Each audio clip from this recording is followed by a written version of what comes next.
Hi, ഞാനിപ്പോൾ എടുക്കാൻ പോകുന്നത് ടെസ്റ്റിംഗ് ഓഫ് ഹൈപ്പോത്തിസിസ് എന്ന് പറഞ്ഞ ടോപ്പിക്കാണ്. അപ്പോൾ അത് ഡീറ്റെയിൽഡ് ആയിട്ടൊന്നും എടുക്കുന്നത്. ഇപ്പം ഞാൻ എടുക്കുന്നത് നെയ്യാറ്റിൻകര UITയിലെ MCOM സ്റ്റുഡൻസിന് വേണ്ടിയിട്ടാണ്. അപ്പോൾ അവർക്ക് വേണ്ടിയിട്ടുള്ള ക്ലാസ്സാണ്. അതുകൊണ്ട് അവർക്ക് കൂടുതൽ തിയറിയാണ് MCOM ചോദിക്കുന്നത്, പ്രോബ്ലം അത്രയൊന്നും ചോദിക്കുന്നില്ല. അപ്പോൾ അതുകൊണ്ട് അവർക്ക് വേണ്ടിയിട്ടുള്ള ഒരു അഡ്ജസ്റ്റ്മെൻറ്റ്, ശരിക്കും പറഞ്ഞാൽ എക്സാം ആയതുകൊണ്ട് പെട്ടെന്ന് എടുക്കുന്ന ഒരു ക്ലാസ്സാണ്. അപ്പോൾ അതുകൊണ്ട് അത്ര ഡീറ്റെയിൽ ആയിട്ട് ഒന്നും പറയുന്നില്ല, തിയറി എന്താണെന്ന് ഒന്നും പറയുന്നില്ല. അവർക്ക് പ്രോബ്ലം ചോദിക്കുകയാണെങ്കിൽ മാത്രം, കാരണം ഇപ്പോൾ ലോക്ക്ഡൗൺ ആയതുകൊണ്ട് ക്ലാസ് ഒന്നും ശരിക്കും നടന്നിട്ടില്ല തോന്നുന്നു.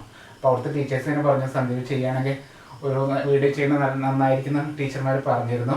അതുകൊണ്ടാണ് ഞാൻ ഈ വീഡിയോ ചെയ്യാൻ തുടങ്ങുന്നത്. കുറച്ചുകൂടി ഡീറ്റെയിൽ ആയിട്ടൊക്കെ ചെയ്യാൻ വിചാരിച്ചതാണ്, പക്ഷെ ഇപ്പോൾ ഒന്നിനും സമയമില്ല. ഓക്കെ, കുറച്ച് ടൈറ്റ് ആയിപ്പോയി. അപ്പോൾ അതുകൊണ്ടാണ് ഇങ്ങനെ പെട്ടെന്ന് ഒരു തട്ടിക്കൂട്ട് വീഡിയോയാണ് ചെയ്യാൻ പോകുന്നത്. അപ്പോൾ ടെസ്റ്റിംഗ് ഹൈപ്പോത്തിസിസ് എന്നുള്ള ടോപ്പിക്കിൽ അവർക്ക് ചോദിക്കാൻ ചാൻസ് ഉള്ള രണ്ട് ഇമ്പോർട്ടൻറ്റ് ക്വസ്റ്റ്യൻ ആണ് Chi-square ടെസ്റ്റും അതുപോലെ അനോവ എന്നുള്ള ടോപ്പിക്കും, അനാലിസിസ് ഓഫ് വേരിയൻസ്. അപ്പോൾ ബാക്കി ടെസ്റ്റുകളൊക്കെ ഉണ്ട്, അത് ഡീറ്റെയിൽ ആയിട്ട് സമയം കിട്ടുകയാണെങ്കിൽ ചെയ്യാം. പക്ഷേ ഇത് രണ്ട് ഇമ്പോർട്ടൻ്റ് ആണ്, മസ്റ്റായിട്ട് പഠിച്ചിരിക്കുന്ന രണ്ട് ടോപ്പിക്കാണ് Chi-square ടെസ്റ്റും അതുപോലെ തന്നെ അനോവ, അനാലിസിസ് ഓഫ് വേരിയൻസും. ഓക്കെ, അപ്പോൾ അവരുടെ ഒരു പേപ്പർ, ഇപ്പോഴത്തെ പേപ്പർ സിലബസിലൊക്കെ മാറ്റം വന്നിട്ടുണ്ട്. ക്വാണ്ടിറ്റേറ്റീവ് ടെക്നിക്സ് ആൻഡ് എക്കണോമെട്രി എന്നുള്ള ടോപ്പിക്കാണ്. അപ്പോൾ അതിൽ കൂടുതൽ എക്കണോമെട്രിയുടെ കേസാണ് കൂടുതൽ വരുന്നതെങ്കിലും കഴിഞ്ഞ പ്രാവശ്യത്തെ ക്വസ്റ്റ്യൻ പേപ്പറിൽ essay ക്വസ്റ്റ്യൻ ആയിട്ട് ചോദിച്ചത് അനോവയുടെ പ്രോബ്ലം ഉണ്ടായിരുന്നു, അതുപോലെ Chi-square പ്രോബ്ലം ഉണ്ടായിരുന്നു. അപ്പോൾ അതുകൊണ്ട് പ്രോബ്ലം ഫുള്ള് ഒഴിവാക്കിയിട്ടാണ് പഠിച്ചെങ്കിൽ ചിലപ്പോൾ പണി കിട്ടും. അപ്പോൾ അതുകൊണ്ടാണ് ഈ ടോപ്പിക് എടുക്കുന്നത് കേട്ടോ. അപ്പോൾ കൂടുതലായിട്ടൊന്നും പറഞ്ഞ് എന്താ പറയുക, വെറുതെ ടൈം വേസ്റ്റ് ചെയ്യുന്നില്ല, നമുക്ക് പ്രോബ്ലത്തിലേക്ക് പോകാം. അപ്പോൾ അതിന് വേണ്ടിയിട്ട് ടെസ്റ്റിംഗ് ഓഫ് ഹൈപ്പോത്തിസിസ്. അപ്പോൾ സ്റ്റാർട്ടിങ്ങിൽ ഞാൻ ചെറിയൊരു ബേസിക് പറയുകയാണ്, എന്താണ് ടെസ്റ്റിംഗ് ഓഫ് ഹൈപ്പോത്തിസിസ് എന്നാണ്.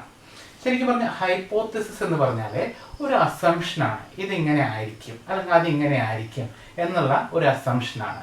അപ്പോൾ ഇത് പ്രാക്ടിക്കലായിട്ട് ഒരുപാട് സ്ഥലത്ത് യൂസ് ചെയ്യുന്ന ഒരു ടോപ്പിക് കൂടിയാണ് ഇത് ടെസ്റ്റിംഗ് ഓഫ് ഹൈപ്പോത്തിസിസ്. പല കമ്പനികളിലും പല സിറ്റുവേഷനിലും നമ്മൾ യൂസ് ചെയ്യാറുണ്ട്. ഓക്കെ, ഇപ്പം ഞാൻ ചെറിയൊരു എക്സാമ്പിൾ പറഞ്ഞിട്ട് നമുക്ക് എന്താണെന്ന് പറയാം. ഇപ്പോൾ നിങ്ങൾ എക്സാം നടത്തുക, അല്ലെങ്കിൽ നിങ്ങളുടെ എക്സാം വേണ്ട, കാരണം എഴുതാൻ പോലെ. അപ്പോൾ ഫസ്റ്റ് ടൈം നിങ്ങൾ തോറ്റു എന്ന് പറയുന്നില്ല. നിങ്ങളെ സീനിയേഴ്സിന് ഞാൻ വന്നിട്ട് ഈ പേപ്പർ നിങ്ങളെ പഠിപ്പിച്ചു എന്ന് വിചാരിക്കുക. അപ്പോൾ പഠിപ്പിച്ചപ്പോൾ റിസൾട്ട് വന്നപ്പോൾ കുറേ പേര് തോറ്റു. ഇപ്പോൾ 20 പേരിൽ 10-15 പേരൊക്കെ തോറ്റു എന്ന് വിചാരിച്ചു. ഈ പേപ്പർ സപ്ലൈ കിട്ടി. അപ്പോൾ സപ്ലൈ കിട്ടിയപ്പോൾ പ്രിൻസിപ്പൾ തോന്നുകയാണ്, പഠിപ്പിച്ച സന്ദീപ് ശരിയല്ല, അതുകൊണ്ടായിരിക്കും എന്ന് പറഞ്ഞാൽ അവർക്ക് സപ്ലൈ കിട്ടിയതെന്ന് പ്രിൻസിപ്പൾ തോന്നും അല്ലേ. പല അസംഷൻസ് ഉണ്ടായിരിക്കും. അപ്പോൾ അതിൽ പല കാര്യങ്ങളും വന്നുകൊണ്ടിരിക്കുക. അപ്പോൾ എക്സാം ഭയങ്കര ടഫായിരുന്നു, സിലബസ് ഔട്ട് ഓഫ് സിലബസ് വന്നു, അങ്ങനെ ഒരുപാട് അസംഷൻസ് ഒക്കെ വരും. അപ്പോൾ ആ അസംഷനൊക്കെയാണ് നമ്മൾ എന്ത് വിളിക്കുന്നത്, ഹൈപ്പോത്തിസിസുകൾ എന്ന് വിളിക്കുന്നത്. അപ്പോൾ പ്രിൻസിപ്പിൾ ഒരു അസംഷൻ എടുക്കുകയാണ്. ഇവർക്ക് ബേസിക് ആയിട്ട് സ്റ്റാറ്റിസ്റ്റിക്സ്, മാത്സിനോട് തന്നെ ഭയങ്കര വെറുപ്പാണ്. സ്റ്റാറ്റിസ്റ്റിക്സിന് ബേസിക് ആയിട്ട് there is no basic knowledge എന്ന ഒരു അസംഷൻ എടുക്കുകയാണ്. ആ അസംഷനെ വിളിക്കുന്നത്, അതായത് പ്രിൻസിപ്പിൾ സ്റ്റാർട്ടിങ്ങിൽ ഒരു അസംഷൻ എടുക്കുകയാണ്, അതായത് there is no basic knowledge in statistics എന്നെടുത്തു. ആ അസംഷനെ നമ്മൾ എന്ത് വിളിക്കുന്നു, നൾ ഹൈപ്പോത്തിസിസ് H0 എന്ന് ഡിനോട്ട് ചെയ്യുന്നു. അപ്പോൾ ഓട്ടോമാറ്റിക് ആയിട്ട് അതിന് എന്ത് ചെയ്യും, അതിന് ഓപ്പോസിറ്റ് ഒരു അസംഷൻ ഉണ്ടാവും അല്ലേ, ബേസിക് നോളജ് ഉണ്ടാകും അല്ലേ.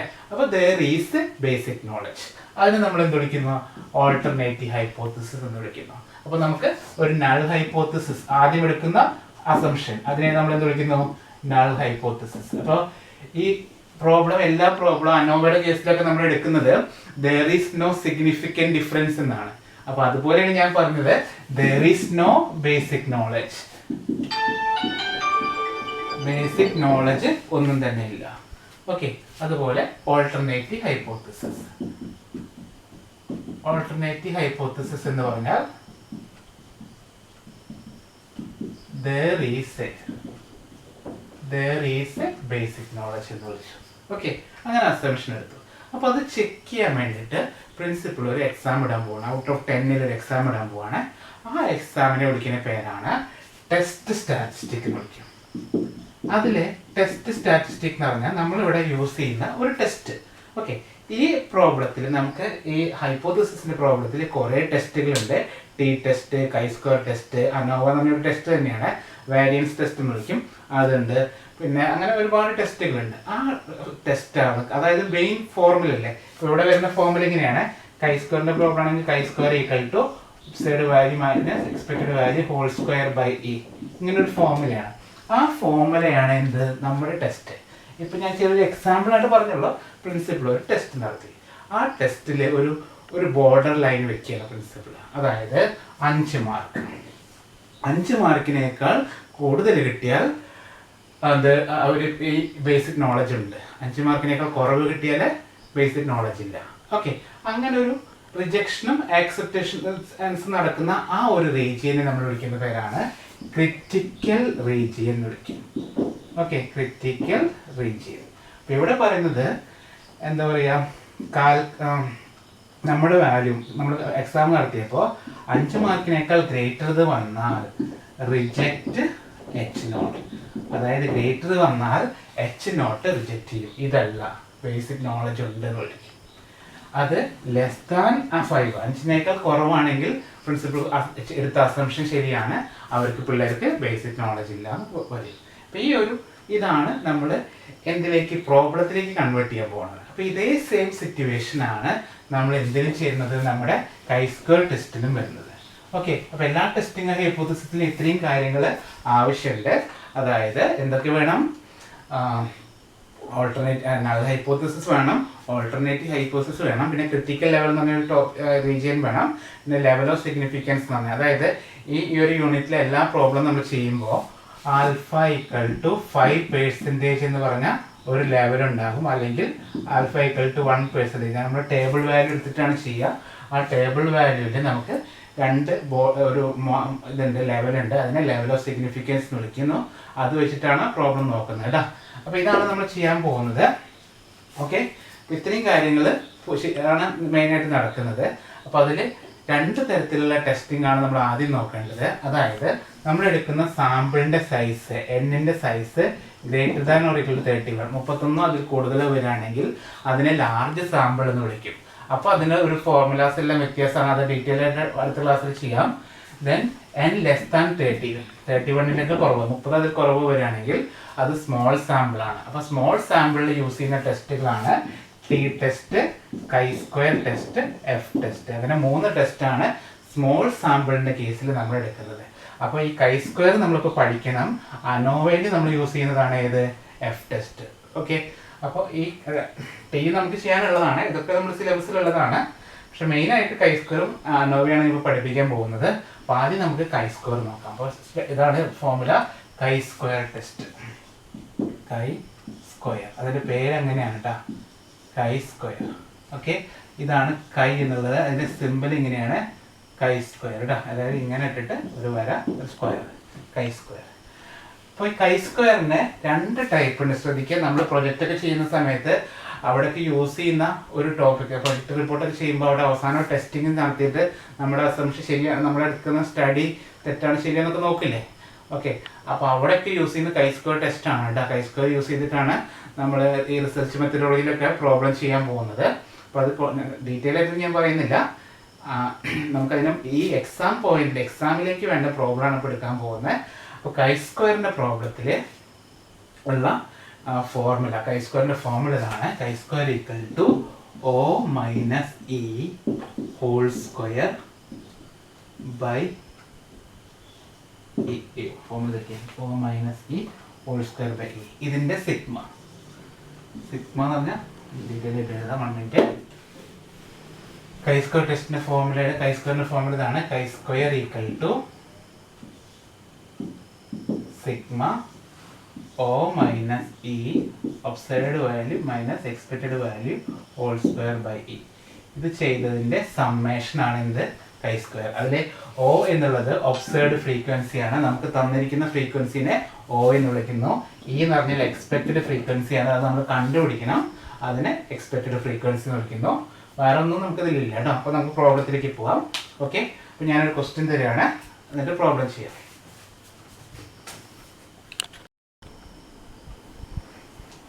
ഇതാണ് പ്രോബ്ലം. നമുക്ക് test whether the accidents of uniformly over week based on the basis of the following information. Days of week തന്നിട്ടുണ്ട്, നമ്പർ ഓഫ് ആക്സിഡൻസ് ആണ്. അപ്പോൾ ഇതിൽ കൈ സ്ക്വയർ ടെസ്റ്റിലെ പ്രോബ്ലത്തിൽ 2 ടൈപ്പ് പ്രോബ്ലം ആണ്. ഒന്ന് ഇതേപോലെ സിംഗിൾ ഡാറ്റ മാത്രം തരും. ഓക്കെ, ഒരു ഡാറ്റ മാത്രമേ തരിക.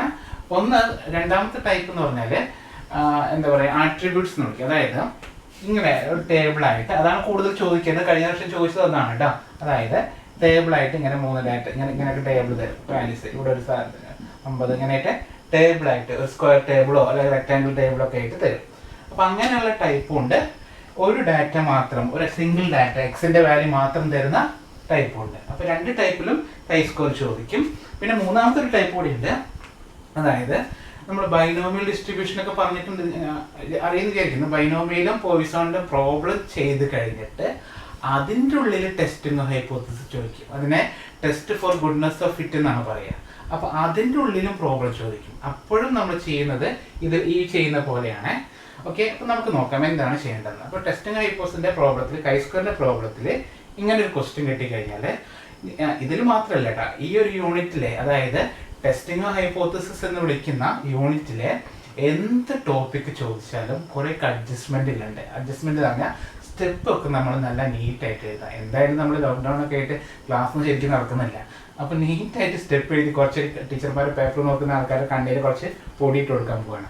അപ്പോൾ അതിൽ സ്റ്റെപ്പൊക്കെ നല്ല നീറ്റായിട്ട് എഴുതാം. അപ്പോൾ ആദ്യം നമ്മളൊരു ക്വസ്റ്റ്യൻ കിട്ടിക്കഴിഞ്ഞാൽ ആദ്യം ചെയ്യേണ്ടതാണ് അതിൻ്റെ സ്റ്റെപ്പാണ്. അപ്പോൾ സ്റ്റെപ്പ് ഞാൻ എഴുതാൻ പോവാണ്. ആദ്യം സ്റ്റെപ്പ് 1, അതായത് എല്ലാത്തിനും എങ്ങനെ എഴുതാം കേട്ടോ. നമ്മുടെ അനോവയുടെ പ്രോബ്ലത്തിൽ ഇങ്ങനെയൊക്കെ ഉണ്ട്, കുറേ സ്റ്റെപ്പുകളുണ്ട്. സ്റ്റെപ്പ് 1 ആണ് ഇവിടെ പറയുന്നത് നൾ ഹൈപ്പോത്തസിസ്. ഞാൻ തൽക്കാലം ഒരു പ്രോബ്ലം നല്ല നീറ്റായിട്ട് ക്ലിയർ ആയിട്ട് എല്ലാ സ്റ്റെപ്പും എഴുതുന്നുണ്ട്. നൾ ഹൈപ്പോത്തസിസ് നല്ല ഹെഡിങ് എഴുതി അണ്ടർലൈൻ ഒക്കെ ചെയ്യാം. അതിൻ്റെ അടിയിൽ താഴെ ഇങ്ങനെ H0 എന്ന് എഴുതിയിട്ട് 2 കോളൻ ഇട്ട് എന്നിട്ട് എഴുതാണ്. അപ്പോൾ അതിൽ ശരിക്കും പറഞ്ഞ പ്രോബ്ലത്തിൽ ഓരോ ക്വസ്റ്റ്യൻ ചോദിക്കുക. ഇവിടെ പറഞ്ഞ ആക്സിഡൻറ്റിനെ കുറിച്ചിട്ടാണ്. അപ്പോൾ നമുക്ക് ക്വസ്റ്റ്യൻ പെട്ടെന്ന് മനസ്സിലാക്കാൻ പറ്റില്ല. പ്രത്യേകിച്ച് എന്താ പറയുക, നമ്മൾ മാത്സ് ഇഷ്ടമില്ലാത്തതുകൊണ്ട് എന്താ പറയുക, ഇങ്ങനെ പ്രോബ്ലം ഒന്നും നമുക്ക് മനസ്സിലാക്കിയെടുക്കാൻ താല്പര്യം ഉണ്ടാവില്ല. അപ്പോൾ അങ്ങനെയുള്ളവർക്ക് വേണ്ടിയിട്ടാണ് ഞാൻ പ്രോബ്ലം പറയുന്നത്. എന്ത് വന്നാലും there is no significant difference എന്ന് എഴുതാം. ഓക്കെ, എന്താണ് അവർ പറഞ്ഞത് അത് ശരിയാണ്. ഓക്കെ, അങ്ങനെ അത് ശരിയല്ലെന്നല്ല, അതിൽ ചേഞ്ചസ് ഒന്നുമില്ല, അവർ പറഞ്ഞവർക്ക് അതുപോലെ ശരിയാണ് എന്ന രീതിയിൽ. ഓക്കെ, അപ്പോൾ അങ്ങനെ എഴുതണം, ദർ ഈസ് നോ, എല്ലാ പ്രോബ്ലം അങ്ങനെ എഴുതിക്കോട്ടെ. സിഗ്നിഫിക്കൻറ്റ്, അറിയാത്തവരാണ്, അറിയാത്തവർക്ക് വേണ്ടിയിട്ട് പ്രോബ്ലം എടുക്കുന്നുണ്ട്. Significant difference, there is no significant difference എന്ന് എഴുതുന്നു. ഓക്കെ, ദെൻ alternate hypothesis എന്ന ഹെഡിങ് കൊടുക്കുക. എൻ്റെ ഹാൻഡ് റൈറ്റിംഗ് കുറച്ച് മോശമാണ്, അഡ്ജസ്റ്റ് ചെയ്യണം. അതിൽ H1 എന്ന് എഴുതി 2 ഇട്ടിട്ട് അവിടെ എന്ത് എഴുതണം, there is, ഞാൻ ആ എക്സാമ്പിൾ പറഞ്ഞ ഓർമ്മയുണ്ടല്ലോ, there is ബേസിക് നോളജ് അതുപോലെ there is no significant difference, there is a significant difference. ഇവിടെ ചേഞ്ച് ഉണ്ട്. Okay, there is a significant difference, അവിടെ ഒരു ചേഞ്ച് ഉണ്ട് എന്ന് എഴുതി. അപ്പോൾ ഇത് സ്റ്റെപ്പ് 1. അത് സ്റ്റെപ്പ് 2 എഴുതാട്ടെ, ക്ലിയർ ആക്കുക. സ്റ്റെപ്പ് 2 പറയുന്നത് എന്താ അറിയോ, ലെവൽ ഓഫ് സിഗ്നിഫിക്കൻസ്. എല്ലാ പ്രോബ്ലത്തിനും ഒരു ലെവൽ ഉണ്ട്, ഒരു ഇതുണ്ടായിരിക്കും. അപ്പോൾ ഞാൻ നേരത്തെ പറഞ്ഞില്ല, ക്വസ്റ്റ്യൻ പേപ്പറിൽ ചിലപ്പോൾ തരും അറ്റ് ആൽഫ ഈക്വൽ ടു 1% എന്നോ അല്ലെങ്കിൽ ആൽഫ ഈക്വൽ ടു 5%. കോമൺ ആയിട്ട് നമ്മൾ ഇതാണ് യൂസ് ചെയ്യുന്നത്. ഈ രണ്ടിടത്തിൽ ഏതെങ്കിലും ആയിരിക്കും തരിക. അപ്പോൾ ഒന്നും പറഞ്ഞിട്ടില്ലെങ്കിൽ നമ്മൾ എന്ത് ചെയ്യാം, 5% എന്ന് യൂസ് ചെയ്യാം. അത് ടേബിൾ നോക്കുമ്പോൾ നമുക്കത് കിട്ടുള്ളൂ. അപ്പോൾ നമുക്ക് അടുത്ത സ്റ്റെപ്പാണ് എന്ത്, ലെവൽ ഓഫ് സിഗ്നിഫിക്കൻസ്. അതിൻ്റെ ആൽഫ ഈക്വൽ ടു ഒരു പ്രത്യേകിച്ച് ഒന്നും പറഞ്ഞിട്ടില്ല. കാരണം ഈ ടേബിളിലെ കൈ സ്ക്വയറിൻ്റെ ടേബിൾ നമ്മൾ എടുക്കുന്ന സമയത്ത്, അയ്യോ ഇതിൻ്റെ ബാക്കിൽ ടേബിളില്ലേ, ടേബിളില്ലെങ്കിൽ ഈ പ്രോബ്ലം ചെയ്യാൻ നടക്കില്ല. തൽക്കാലം ഞാൻ ടെസ്റ്റ് നോക്കിയിട്ടില്ല, ഇതിൻ്റെ ബാക്കിലില്ല. നിങ്ങളുടെ കയ്യിൽ സ്റ്റാറ്റിസ്റ്റിക്കൽ ടേബിൾ ഉണ്ടാവേ, ആ സ്റ്റാറ്റിസ്റ്റിക്കൽ ടേബിൾ നോക്കുമ്പോൾ മനസ്സിലാക്കാൻ പറ്റും. ഇങ്ങനെ കുറേ ലെവൽ ഉണ്ടാവും, 1%, 0.25%, അങ്ങനെ ഓരോന്നുണ്ടായിരിക്കും. അപ്പോൾ ആൽഫ ഈക്വൽ ടു 5% നമ്മൾ എടുക്കുക, ഒന്നും പറഞ്ഞിട്ടില്ലെങ്കിൽ. 5% എന്ന് പറഞ്ഞാൽ 0.05 എന്നാണ് എടുക്കുക. അപ്പോൾ ഒരു ടേബിൾ ഇങ്ങനെ നമ്മൾ നോക്കുമ്പോൾ മനസ്സിലാക്കാൻ പറ്റും. ടേബിൾ എൻ്റെ കയ്യിൽ ഇപ്പോൾ ഇല്ല, ടേബിൾ കാണുമ്പോൾ അതിൽ മനസ്സിലാക്കാൻ പറ്റും. അതിൽ ഇങ്ങനെ ലെവൽ ഉണ്ടാവും, 0.01, 0.001 അങ്ങനെയൊക്കെ കൊടുത്തിട്ടുണ്ട്. അതാണ് ലെവൽ ഓഫ് സിഗ്നിഫിക്കൻസ്. അത് നമ്മൾ ഒന്നും പറഞ്ഞിട്ടില്ലെങ്കിൽ 5% എടുക്കുക. ദെൻ സ്റ്റെപ്പ് 3, അടുത്ത സ്റ്റെപ്പ്, മൂന്നാമത്തെ സ്റ്റെപ്പ് പറയുന്ന, അപ്പോൾ ഇതായി ക്രിട്ടിക്കൽ റീജിയൻ ഞാൻ പറഞ്ഞില്ലേ, അതായത് ഒരു ബോർഡർ ലൈൻ. അതിനേക്കാൾ കൂടിക്കഴിഞ്ഞാൽ റിജക്ട് H0, അതിനേക്കാൾ കുറഞ്ഞു കഴിഞ്ഞാൽ ആക്സെപ്റ്റ് H0. അതെ, ഓക്കെ. അപ്പോൾ അതിലെ ക്രിട്ടിക്കൽ റീജിയൻ, കൈ സ്ക്വയറിൻ്റെ ക്രിട്ടിക്കൽ റീജിയൻ ഇങ്ങനെയാണ്. നമ്മൾ ഈ ടേബിൾ ഉപയോഗിച്ചുകൊണ്ട് ഒരു കൈ സ്ക്വയറിൻ്റെ വാല്യൂ കണ്ടുപിടിക്കും. അതിന് വിളിക്കുന്ന പേര് കാൽക്കുലേറ്റഡ് വാല്യൂ എന്നാണ്. അപ്പോൾ അത് നമ്മൾ കണ്ടുപിടിക്കുക. കാൽക്കുലേറ്റഡ് സ്ക്വയറിന് നമ്മൾ കണ്ടുപിടിക്കുന്ന വാല്യൂ അത് ലെസ് ദാൻ ടേബിൾ ഉപയോഗിച്ചിട്ടും ഒരു സ്ക്വയർ കാണുക. ടേബിൾ വാല്യൂ ഓഫ് സ്ക്വയറിന്റെ ടേബിൾ വാല്യൂവിനേക്കാളും കുറവ് വരിക. അതായത് നമ്മൾ കാൽക്കുലേറ്റ് ചെയ്യുന്ന കാൽക്കുലേറ്റർ ഉപയോഗിച്ച് കണ്ടുപിടിക്കുന്ന വാല്യൂ ലെസ് ദാൻ ടേബിൾ വാല്യൂവിനേക്കാൾ കുറവ് വരികയാണെങ്കിൽ, ഞാൻ നേരത്തെ പറഞ്ഞില്ല, കുറവ് വരികയാണെങ്കിൽ എന്ത് ചെയ്യുക? എക്സെപ്റ്റ് എച്ച് നോട്ട് ഇങ്ങനെ ഒരു ബോക്സിലാക്കി കാണാൻ രസത്തിന് വേണ്ടിയിട്ടാണ്. ദെൻ അടുത്തത് എന്താണ്? കാൽക്കുലേറ്റഡ് സ്ക്വയർ ഗ്രേറ്റർ ദാൻ, നമ്മളിപ്പോൾ സ്റ്റെപ്പ് പ്രോബ്ലം തെറ്റിച്ചാലും കുഴപ്പമില്ല, ഈ സ്റ്റെപ്പ് എല്ലാം നല്ല നീറ്റായിട്ട് എഴുതി വെച്ച് കഴിഞ്ഞാൽ പകുതി മാർക്കായിട്ട് നമുക്ക് കിട്ടും കേട്ടോ. ഇപ്പോൾ ടേബിൾ വാല്യൂ, അതിൽ എല്ലാവരും പ്രോബ്ലം തെറ്റിക്കരുത്. ടേബിൾ വാല്യൂ ഓഫ് സ്ക്വയർ, അതായത് calculated square greater than table value ആണെങ്കിൽ എന്താണ് വരിക? റിജക്റ്റ് എച്ച് നോട്ട് റിജക്റ്റ് ചെയ്യും. അപ്പോൾ ഇതാണ് എന്ത് നമ്മുടെ ടെസ്റ്റിംഗ് ഹൈപ്പോത്തസിസിന്റെ ക്രിറ്റിക്കൽ റീജിയൻ. ശ്രദ്ധിക്കുക, നമുക്ക് പ്രോബ്ലം ചെയ്യാൻ ചിലപ്പോൾ ചോദിക്കാണ്ട് എക്സ്പ്ലെയിൻ സ്ക്വയർ ടെസ്റ്റ് എന്നൊക്കെ ചോദിച്ചാൽ ഈ സ്റ്റെപ്പൊക്കെ എഴുതി വെച്ച് നമുക്ക് അഡ്ജസ്റ്റ് ചെയ്യാൻ പറ്റും കേട്ടോ. ഓക്കെ, കാരണം നമുക്ക് SPSS ഉപയോഗിച്ചുകൊണ്ട് ചെയ്യാനൊക്കെയാണ് സിലബസിൽ പറയുന്നത്. അപ്പോൾ അതൊക്കെ നമുക്ക് എക്സ്പ്ലെയിൻ ചെയ്യുമ്പോൾ ഈ സ്റ്റെപ്പൊക്കെ ഉണ്ട് എന്നൊക്കെ പറഞ്ഞിട്ട് അഡ്ജസ്റ്റ്മെന്റിൽ എഴുതുക, അതൊക്കെ നടക്കുള്ളൂ. ഓക്കെ, അപ്പോൾ ഇതാണ് ക്രിറ്റിക്കൽ റീജിയൻ. ഇനി നമ്മൾ ടെസ്റ്റ് സ്റ്റാറ്റിസ്റ്റിക്സ് ആണ്. അപ്പോൾ അതിൻ്റെ ഫോർമുല എഴുതുന്നു. സ്റ്റെപ്പ് 4 അടുത്ത സ്റ്റെപ്പാണ് ടെസ്റ്റ് സ്റ്റാറ്റിസ്റ്റിക്. അവിടെയാണ് നമ്മൾ ഫംഗ്ഷൻ ഏതാണോ ടെസ്റ്റ് യൂസ് ചെയ്യുന്നത് അതാണ് അവിടെ എഴുതേണ്ടത്. അപ്പോൾ നമ്മളിവിടെ എഴുതുന്ന ടെസ്റ്റ് ഏതാണ്? സ്ക്വയർ ടെസ്റ്റ് ആണ്. സ്ക്വയറിന്റെ ഫോർമുലയാണ് sigma O minus E whole square by E. ഇതിന്റെ സമ്മാണ്. ഓക്കെ, അപ്പോൾ ഇതാണ് സ്ക്വയർ. ഇതുവരെ നമ്മൾ സെറ്റ് ചെയ്ത് വെച്ചിട്ട് ശരിക്കും ഇതുവരെ നമ്മൾ ചെയ്തിട്ട് ഈ കാൽക്കുലേഷൻ നമ്മൾ ചെയ്യണം. അതാണ് ഇനി ചെയ്യാൻ പോകുന്നത്. ഓക്കെ, അപ്പോൾ അതിലേക്ക് പോവാണ്. അപ്പോൾ അതിലേക്ക് എന്താ വേണ്ടത്? O minus E whole square ചെയ്തിട്ട് ഇ എഴുതണം. ഓക്കെ, അപ്പോൾ നമുക്ക് തുടങ്ങാം. അപ്പോൾ ഈ ഒരു കാൽക്കുലേഷനാണ് ഇനി ചെയ്യാൻ പോകുന്നത്. ഇപ്പോൾ ചില ആൾക്കാർ ഞാൻ ആദ്യം തന്നെ കാൽക്കുലേഷൻ ചെയ്ത് വെക്കും, അതായിരിക്കും നല്ലത്. ഞാൻ ഇപ്പോൾ പറഞ്ഞത് വിട്ടുപോയി. ഈ കാൽക്കുലേഷൻ ആദ്യം സ്റ്റാർട്ടിങ്ങിൽ ചെയ്ത് വയ്ക്കുക, എന്നിട്ട് പ്രോബ്ലം സ്റ്റെപ്പൊക്കെ എഴുതിയാൽ മതി. അപ്പോൾ കുറച്ചുകൂടി എളുപ്പമായിരിക്കും കേട്ടോ. അപ്പോൾ അടുത്ത പ്രോബ്ലം നമുക്ക് അങ്ങനെ ചെയ്യാം. അപ്പോൾ ആദ്യം തന്നെ സ്റ്റെപ്പൊക്കെ ഈ കാൽക്കുലേഷൻ ചെയ്ത് വയ്ക്കാൻ പറ്റും. പിന്നെ നോക്കാം എങ്ങനെയാണ് കാൽക്കുലേഷൻ ചെയ്യാന്ന്. കാൽക്കുലേഷൻ ചെയ്യുന്ന വേറെ ഒന്നുമില്ല, ഈ തന്നിരിക്കുന്ന ഫ്രീക്വൻസി ഇല്ലേ അതാണ് എന്ത്? O. വലിയ റിസ്ക് ഒന്നുമില്ല കേട്ടോ. പിന്നെ നമ്മൾ ഇ എഴുതണം. ഓക്കെ, ദെൻ O മൈനസ് ഇനെ സ്ക്വയർ ചെയ്യണം. O മൈനസ് ഇ ചെയ്തിട്ട് സ്ക്വയർ ചെയ്യണം.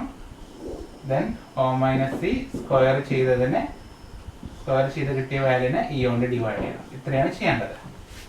ഓക്കെ, എന്നാൽ അപ്പോൾ ഇതാണ് വാല്യൂ 11, 13, 14, 13, 15, 14, 18. ഓക്കെ, ഈ വേണം. ഇവിടെ പ്രത്യേകിച്ച് ഇങ്ങനെ സിംഗിൾ ഡാറ്റ മാത്രം തരികയാണെങ്കിൽ അതിൻ്റെ ഇ എന്ന് ഉദ്ദേശിച്ചത് എക്സ്പെക്റ്റഡ് വാല്യൂ എന്നാണ്. എക്സ്പെക്റ്റഡ് വാല്യൂ എന്നാണ് ആവറേജ് എന്നാണ് ഉദ്ദേശിക്കുന്നത്. അപ്പോൾ ഈ കാണുന്ന ഫോമിൽ ഇതാണ് E equal to sigma O by n. ഇതെല്ലാം റിപ്പൂട്ടാ, അതായത് 11 plus 13 plus 14 plus 13 plus 15 plus 14 plus 18 അതെല്ലാം കൂടി കൂട്ടുമ്പോൾ ആൻസർ കിട്ടുന്നത് മനസ്സിലായി. ഇതെല്ലാം കൂടി കൂട്ടുമ്പോൾ 98 ആണ് വരുന്നത്. 98 ബൈ 1 2 3 4 5 6 7 7. ആൻസർ ഇതിൽ 14 ആണ് കേട്ടോ. 77 ഓക്കെ, 14 ആണ് വന്നേക്കണേ. അപ്പോൾ ഇ എന്നുള്ളത് എന്തായിരിക്കും? ഈ പ്രോബ്ലം എളുപ്പമാണ്. ഇ എന്നുള്ളത് 14. എല്ലായിടത്തും എന്ത് ചെയ്യുന്നു? നമ്മൾ 14 കൊടുക്കും. കുറച്ച് നല്ല എളുപ്പമാണ് ശരിക്കും, വലിയ റിസ്ക് ഒന്നുമില്ല. എല്ലാവർക്കും 14 കൊടുക്കും. അപ്പോൾ അതും കൂട്ടുമ്പോൾ 98 വരും. ഓക്കെ, അപ്പോൾ ഇതാണ് നമ്മൾ ചെയ്യുന്നത്. എക്സ്പെക്റ്റഡ് വാല്യൂ കണ്ടുപിടിക്കുക. ശ്രദ്ധിക്കുക, ഇവിടെയാണ് ഞാൻ പറഞ്ഞ എന്ത് വരുന്നത്? ഈ ഫിറ്റിംഗ് ഓഫ് ബൈനോമിയൽ ഡിസ്ട്രിബ്യൂഷൻ എന്ന ടോപ്പിക് ഉണ്ട്. ആ ഫിറ്റിങ്ങിൽ നമ്മൾ ഒബ്സർവ്ഡ് ഫ്രീക്വൻസി ഉണ്ടാവും, അതിന് കറസ്പോണ്ടിങ് ആയിട്ട് ഒരു തിയററ്റിക്കൽ ഫ്രീക്വൻസി കണ്ടുവച്ച് അവസാനിക്കും. അതായത് ഫിറ്റിംഗ് ഓഫ് ബൈനോമിയൽ ഡിസ്ട്രിബ്യൂഷൻ അല്ലെങ്കിൽ പോയിസൺ ഡിസ്ട്രിബ്യൂഷൻ എന്ന് പറഞ്ഞാൽ ഈ കണ്ടുവച്ച് അവസാനിക്കും. ഇത് ഇങ്ങനെ ആയിരിക്കില്ല കാണാം. അതിന് നിങ്ങൾ പ്രോബ്ലം പഠിച്ചവർക്ക് മനസ്സിലാകും. ഈ എന്ന് പറഞ്ഞ ഫോർമുല ഉപയോഗിച്ച് കണ്ടുവച്ച് സെറ്റ് ചെയ്ത് വെച്ച് അവസാനിക്കുന്നതാണ് ഫിറ്റിംഗ് ഓഫ് ബൈനോമിയൽ ഡിസ്ട്രിബ്യൂഷൻ. അതിനുശേഷം ഈ 2 സ്റ്റെപ്പ് കൂടി ചെയ്താൽ chi-square കിട്ടും. അപ്പോൾ ബൈനോമിയലിന്റെ പ്രോബ്ലത്തിന്റെ ഉള്ളിൽ ചിലപ്പോൾ ചോദിക്കാറുണ്ട് യൂസിങ് chi-square ടെസ്റ്റ് കൂടി ചോദിക്കാറുണ്ട്. അപ്പോൾ ഇത് കഴിഞ്ഞിട്ട് ഈ 2 സ്റ്റെപ്പ് കൂടി നമ്മൾ എഴുതണം. ഇനി കാൽക്കുലേറ്റർ ചെയ്യണേ. ഇത് മൈനസ് ഇത് വരുന്നു, അതിനെ സ്ക്വയർ ചെയ്യുന്നു. അതായത് 11 - 14 വരിക 3 ആണ്, അതിന്റെ സ്ക്വയർ 9. ഓക്കെ, 13 - 14 1 സ്ക്വയർ 1 തന്നെ, 14 - 14 സ്ക്വയർ 0, 13 - 14 സ്ക്വയർ 1, 15 - 14 സ്ക്വയർ 1, 14 - 14 0, 18 - 14 4 ആണ്, അതിന്റെ സ്ക്വയർ 16. ഓക്കെ, ഇതിന് സമ്മൊന്നും ആവശ്യമില്ല നമുക്ക്. ഇനി ഇത് ബൈ 14 ചെയ്യണം. അതായത് 9/14 പോയിന്റ് ആയിട്ട് അങ്ങനെ എഴുതിക്കോളൂ കേട്ടോ, കുഴപ്പമൊന്നുമില്ല. 1/14, 0/14, 1/14, 1/14, 0/14, 16/14. ഓക്കെ, അങ്ങനെ കൂട്ടുമ്പോൾ ഇതെല്ലാം കൂടി കൂട്ടുമ്പോൾ 28 ആണ് വരുന്നത്. 20/14 = 2. ഇയാളാണ് എന്ത് നമ്മുടെ chi-square ഫോർമുല. അപ്പോൾ ഈ കിട്ടുന്ന വാല്യൂൻ്റെ സമ്മ് പോയിന്റ് ആയിട്ടാണെങ്കിൽ അങ്ങനെ എഴുതിയാലും മതി കേട്ടോ. ഓക്കെ, ഇങ്ങനെ തന്നെ ഡിവൈഡ് ചെയ്യണം നിർബന്ധമൊന്നുമില്ല. പോയിന്റ് ആയിട്ട് വരുന്നെങ്കിൽ ആൻസർ പോയിന്റ് ആയിട്ട് എഴുതിയാൽ മതി. ആ പോയിന്റ് ആയിട്ട് വരുന്ന ആ വാല്യൂ സമ്മ്, ഈ ഒരു ഇതിന്റെ കോളത്തിന്റെ സമ്മ്, അതാണ് നമ്മുടെ എന്ത് chi-square. ഓക്കെ, അപ്പം നമ്മൾ ഇത് ആദ്യം തന്നെ ഇങ്ങനെ സെറ്റ് ചെയ്ത് വെച്ച് കഴിഞ്ഞാൽ ആ പ്രോബ്ലത്തിൽ സ്റ്റെപ്പ് 4ലേക്ക് സബ്സ്റ്റിറ്റ്യൂട്ട് ചെയ്താൽ മതി. ഓക്കെ, ഇനി നമ്മൾ സ്റ്റെപ്പ് 4ലേക്ക് തിരിച്ചു പോവാണ്. ഓക്കെ, ക്ലിയർ ആയി വിചാരിക്കുന്നു. കുറച്ച് സ്പീഡ് കൂടുതലാണ് അല്ലേ, അത് തൃശ്ശൂരൊക്കെ പ്രത്യേകത. പ്രത്യേകിച്ച് ഞങ്ങൾ കുന്നമൂത്താർ കുറച്ച് സ്പീഡിലായതെല്ലാം പെട്ടെന്നാണ് പറഞ്ഞു. ഓക്കെ, അപ്പോൾ പറഞ്ഞത് മനസ്സിലായല്ലോ. അപ്പോൾ നമ്മൾ ആദ്യം തന്നെ chi-square കണ്ടുപിടിച്ചിട്ട് ചെയ്യാണ് നല്ലത്. അപ്പോൾ നമ്മൾ സ്റ്റെപ്പ് 4ൽ chi-square ആണ് ഇരിക്കുന്നത്. chi-square എന്ന് പറഞ്ഞാൽ എന്താണ്? Sigma O - E whole square by E = 2 നമ്മൾ കണ്ടുപിടിച്ചു. ഇനി സ്റ്റെപ്പ് 5 ആണ്. സ്റ്റെപ്പ് 5 എന്ന് വിളിക്കുന്നത് ടേബിൾ വാല്യൂ ഓഫ് chi-square ആണ്. chi-squareന്റെ ടേബിൾ വാല്യൂ ആണ്. അപ്പോൾ chi-squareന്റെ ടേബിൾ വാല്യൂ ശ്രദ്ധിക്കുക. ഇതിലിപ്പോൾ ടേബിൾ ഇല്ലാന്ന് ചതി വെട്ടിപ്പോയി, എൻ്റെ കയ്യിലും ടേബിൾ ഇല്ല. അടുത്ത ക്ലാസ്സിൽ ഞാൻ ടേബിളായിട്ട് പറഞ്ഞുതരാം. ഇപ്പോൾ തൽക്കാലം നിങ്ങളുടെ കയ്യിൽ സ്റ്റാറ്റിസ്റ്റിക്കൽ ടേബിൾ ഉണ്ടാവുമെന്ന് വിചാരിക്കുന്നു. സ്റ്റാറ്റിസ്റ്റിക്കൽ ടേബിളിൽ chi-square എന്ന് പറഞ്ഞ ഒരു ടേബിൾ ഉണ്ട്. ആ chi-squareന്റെ ടേബിളിൽ നോക്കിക്കഴിഞ്ഞാൽ ഇങ്ങനെ വാല്യൂസ് ഉണ്ടാവേ. ഓക്കെ, അപ്പോൾ ഇവിടെ ഒരു മുകളിലായിട്ട് 0.1, 0.001, 0.05 ഇങ്ങനെയൊക്കെ കുറേ വാല്യൂസ് ഉണ്ടാവും. ഇതാണ് നമ്മൾ എന്ത് ലെവൽ ഓഫ് സിഗ്നിഫിക്കൻസ് എന്ന് പറഞ്ഞാൽ ആൽഫ എന്ന് പറഞ്ഞ സാധനം. ഈ സൈഡിൽ വാല്യൂസ് ഉണ്ടാവും. എത്ര 1 2 3 4 അങ്ങനെ കുറേ വാല്യൂസ് ഉണ്ടാവും. ഓക്കെ, 1 2 3 4 5 6 7 അങ്ങനെ വാല്യൂസ് ഉണ്ടാവേ, 30 വരെ ഉണ്ടാവും. ഓക്കെ, അപ്പോൾ ഇതിൻ്റെ ഇടയിലൊക്കെ കുറേ പോയിന്റ് ആയിട്ട് കുറേ വാല്യൂസ് ഉണ്ടാവും. നമ്മൾ ചെയ്യുന്നത് v = n-1. ഈ വാല്യൂസിനെ വിളിക്കുന്ന പേര് ഡിഗ്രീസ് ഓഫ് ഫ്രീഡം എന്നാണ്. ടേബിൾ നോക്കിക്കഴിഞ്ഞാൽ കറക്റ്റ് മനസ്സിലാക്കാൻ പറ്റേ. ഈ വാല്യൂസിനെ വിളിക്കുന്ന പേര് ഡിഗ്രീസ് ഓഫ് ഫ്രീഡം എന്നാണ്. അപ്പോൾ ഈ chi-squareൽ v = n-1 degrees of freedom, n-1 degrees of freedom എന്നുള്ള വാല്യൂ സബ്സ്റ്റിറ്റ്യൂട്ട് ചെയ്യുമ്പോൾ ഇവിടെ n എത്രയായിരുന്നു? 7 അല്ലായിരുന്നു. എന്നെ 7 - 1 = 6 ഡിഗ്രീസ് ഓഫ് ഫ്രീഡത്തിലെ ടേബിൾ വാല്യൂ നോക്കണം. ടേബിൾ വാല്യൂ ഓഫ് chi-square = ശ്രദ്ധിക്കുക. അതായത് ഞാൻ പറഞ്ഞ 0.05ന്റെ താഴെ നോക്കണേ. 0.05ന്റെ താഴെ 6ന്റെ നേരെ അങ്ങനെയായിട്ട് നോക്കണം കേട്ടോ. ശ്രദ്ധിക്കുക, ഡൗട്ട് വരുമ്പോൾ, അതായത് ഈ പ്രോബ്ലം നിങ്ങൾ വർക്കൗട്ട് ചെയ്യുക. ആ വർക്കൗട്ട് ചെയ്യുന്ന സമയത്ത് ഡൗട്ട് വരുമ്പോൾ എന്നെ വിളിച്ചാൽ മതി. ഞാൻ നമ്പർ തരാം 9020304849. അപ്പോൾ ഞാൻ പറഞ്ഞുതരാം എന്താ എവിടെ എങ്ങനെ നോക്കേണ്ടത് പറഞ്ഞുതരാം. അപ്പോൾ അതിൽ വരുന്ന വാല്യൂ എത്രയാണ്? 12.592 എന്നുള്ള വാല്യൂ ആണ് ടേബിളിൽ നേരെ വരുന്നത് കേട്ടോ. അപ്പോൾ ആൻസർ എത്ര വരിക? 12.592. അപ്പോൾ ഇതാണ് എന്ത് ടേബിൾ വാല്യൂ. ഓക്കെ, അപ്പോൾ നമ്മൾ ചെയ്യേണ്ടത് 2 വാല്യൂ ആണ് കണ്ടുപിടിക്കുന്നത്. ഒന്ന് നേരത്തെ ചെയ്ത പോലെ chi-squareന്റെ പ്രോബ്ലം നമ്മൾ നേരത്തെ ചെയ്തതുപോലെ കാൽക്കുലേഷൻ ചെയ്ത് ഒരു വാല്യൂ, ഇതിനെ വിളിക്കുന്ന പേര് കാൽക്കുലേറ്റഡ് വാല്യൂ എന്നാണ്. ഇത് ടേബിൾ ഉപയോഗിച്ചിട്ട് ഒരു വാല്യൂ, ടേബിൾ വാല്യൂ. ഈ 2 വാല്യൂ കിട്ടിക്കഴിഞ്ഞാൽ പ്രോബ്ലം അവസാനിച്ചു കേട്ടോ. ഇനി പ്രോബ്ലം ചെയ്യുന്നത് കൺക്ലൂഷൻ എങ്ങനെയാണ്? Step 6 conclusion എഴുതാണ്. കൺക്ലൂഷൻ അവസാനം നമ്മൾ കൺക്ലൂഷൻ പറയാണ്. നമ്മൾ ടെസ്റ്റ് ചെയ്ത് എന്താണ് നേടി അതാണ് പറയാൻ പോകുന്നത്. അതായത് കാൽക്കുലേറ്റഡ് കൈ സ്ക്വയർ നമ്മൾക്ക് കിട്ടിയത് 2 ആണ്. Table value of chi square നമുക്ക് കിട്ടിയത് 12.592 ഇങ്ങനെയാണ് കിട്ടിയത്. ഇനി എന്താ പറയുന്നത്, calculated chi square calculated chi square table chi സ്ക്വയറിനേക്കാൾ കുറവല്ലേ, അതായത് ഇതല്ലേ കുറവ്, less than table value of chi square. അതായത് calculated chi square table value of chi സ്ക്വയറിനേക്കാളും കുറവാണ്.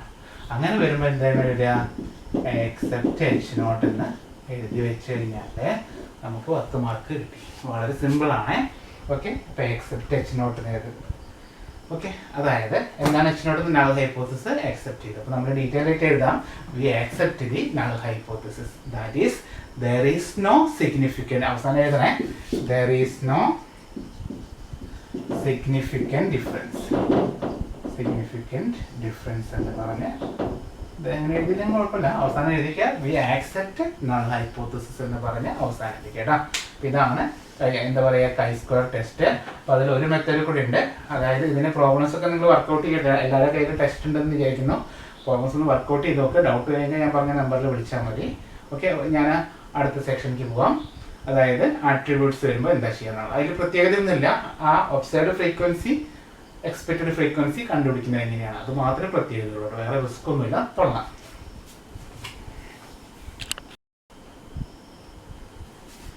കൈ സ്ക്വയറിന്റെ രണ്ടാമത്തെ ടൈപ്പാണ്. അതായത് ഇതാണ് കൂടുതൽ എക്സാമിന് പ്രോബ്ലം ചോദിക്കുന്നത്, കൂടുതൽ ചോദിച്ചു കണ്ടുള്ള ഈ ഒരു ടൈപ്പാണ്. ക്വസ്റ്റ്യൻ കണ്ടു ഞെട്ടൊന്നും വേണ്ട. എന്തെങ്കിലും ഒരു കാര്യം പറഞ്ഞിട്ടുണ്ടായിരിക്കും, എന്തെങ്കിലും ഒരു സിറ്റുവേഷൻ. ഇതാണ് ഞാൻ പറഞ്ഞില്ല പ്രൊജക്റ്റിലൊക്കെ നിങ്ങൾ എന്തെങ്കിലും പ്രൊജക്റ്റ് ചെയ്യുമ്പോഴും റിസർച്ച് മെത്തഡോളജിയിലോ റിപ്പോർട്ട് തയ്യാറാക്കുമ്പോഴൊക്കെ യൂസ് ചെയ്യുന്ന ടോപ്പിക് ഇതാണ്. അപ്പോൾ ഇങ്ങനെ ഒരു പ്രോബ്ലം തരും, എന്തെങ്കിലും ഒരു ഇൻസിഡൻസ് ആയിരിക്കും. അപ്പോൾ അതിൽ ഇങ്ങനെ ആകുമ്പോൾ ഉള്ള കാര്യങ്ങളെന്ന് പറഞ്ഞിട്ട് തന്നിട്ടുണ്ടായിരിക്കും.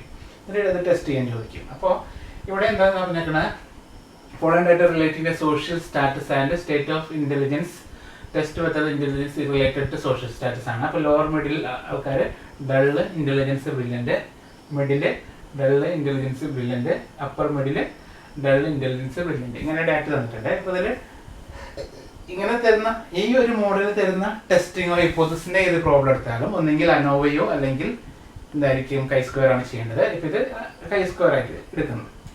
അനോവ ആണെങ്കിൽ കറക്റ്റായിട്ട് ഓരോ കാര്യങ്ങൾ പറഞ്ഞിട്ടുണ്ടാവേ. ഒന്നുകിൽ ഒരു കാര്യം മാത്രം ടെസ്റ്റിംഗ് ചോദിക്കുക, അല്ലെങ്കിൽ 2 കാര്യമായിരിക്കും. അങ്ങനെ ആയിരിക്കും അനോവയുടെ കേസിൽ വരിക. അത് ഞാൻ ഡീറ്റെയിൽ പറയാം. ഇപ്പോൾ നമുക്ക് കൈ സ്ക്വയറിൻ്റെ പ്രോബ്ലം നോക്കാം. അപ്പോൾ ഇതിൽ പ്രോബ്ലം കിട്ടിക്കഴിഞ്ഞാൽ പഴയ പോലെ എല്ലാം ചെയ്യണേ, ചെറിയൊരു മാറ്റമേ ഉള്ളൂ. മറ്റേതിൽ ഒരൊറ്റ ഡാറ്റ മാത്രമേ ഉണ്ടാവുന്നുള്ളൂ. എന്തിൽ നമ്മുടെ എന്താ പറയുക എക്സ്പെക്റ്റഡ് ഒബ്സർവ്ഡ് ഫ്രീക്വൻസി ഒരു ഡാറ്റ മാത്രമേ തന്നിട്ടുണ്ടാവുള്ളൂ. പക്ഷേ ഇവിടെ ഈ ടേബിളിനെ വിളിക്കുന്ന പേര് കണ്ടിജൻസി ടേബിൾ എന്നാണ്.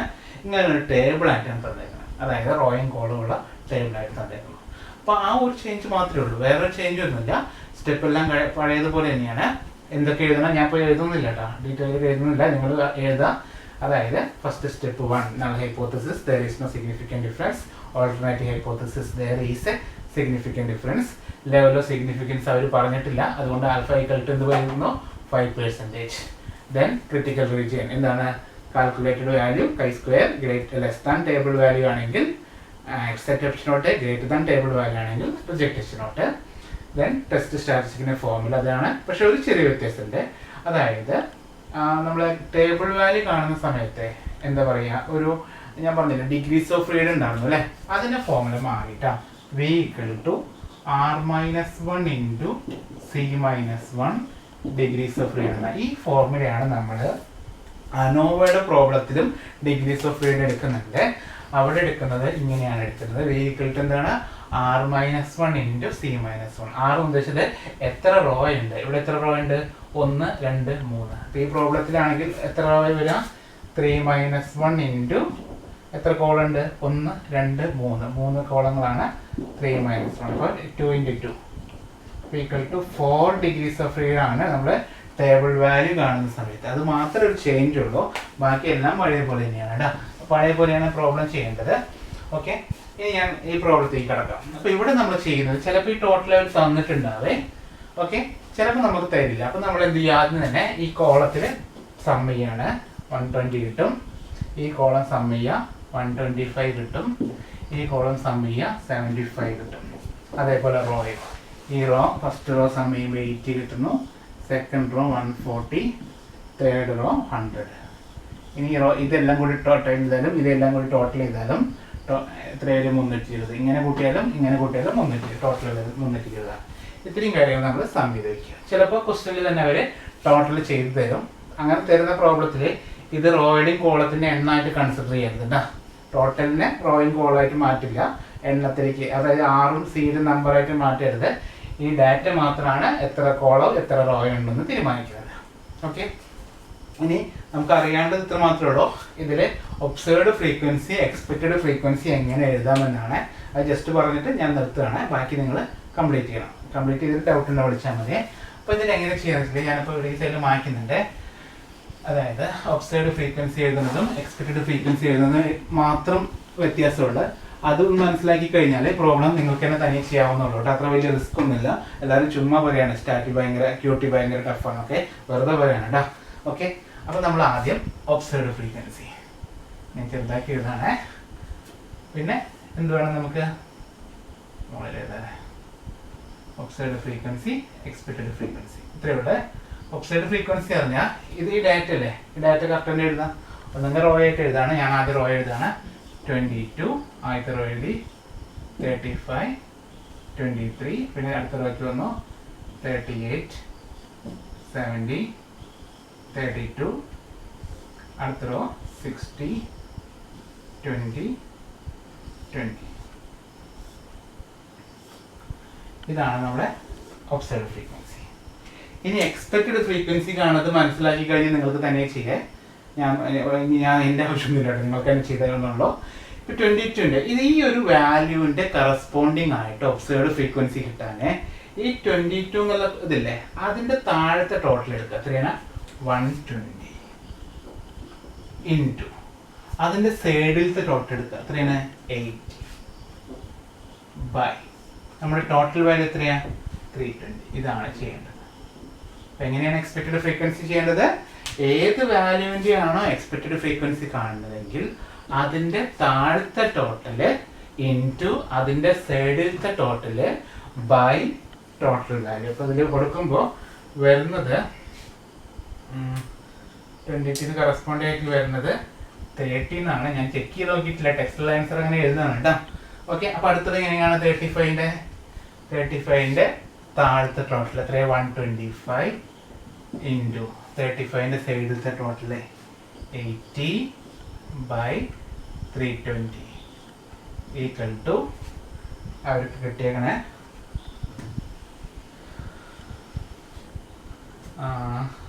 ഇതിൽ പറഞ്ഞേക്കണേ 35ൻ്റെ 31.25 എന്നാണ്. അടുത്ത 23യുടെ അല്ലേ, 23യുടെ താഴത്തെ ടോട്ടൽ 75 ഇൻറ്റു സൈഡത്തെ ടോട്ടൽ 80 ബൈ ടോട്ടൽ. എത്രയും ഞാൻ ചെയ്യുന്നില്ല, നിങ്ങൾ ചെയ്യട്ടോ. അടുത്ത 38ൻ്റെ താഴത്തെ ടോട്ടൽ 120 ഇൻറ്റു സൈഡത്തെ ടോട്ടൽ 140 ബൈ 320. അടുത്ത 70യുടെ താഴത്തെ ടോട്ടൽ 125 ഇൻറ്റു സൈഡത്തെ ടോട്ടൽ 140 ബൈ 320. ഇനി 32ൻ്റെ താഴത്തെ ടോട്ടൽ 75 ഇൻറ്റു സൈഡത്തെ ടോട്ടൽ 140 ബൈ ടോട്ടൽ 320. ദെൻ 60യുടെ താഴത്തെ ടോട്ടൽ 120 സൈഡത്തെ ടോട്ടൽ 100 ബൈ 320.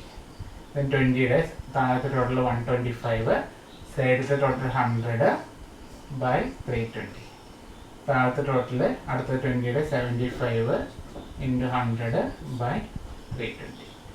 ഇതെല്ലാം ഫില്ല് ചെയ്യാം. ഓക്കെ, ഫില്ല് ചെയ്തിട്ട് പഴയ പോലെ ഫില്ല് ചെയ്തതിന് ശേഷം എന്ത് ചെയ്യണം? ഞാൻ എഴുതുന്നില്ല. O minus E whole square ചെയ്യണം.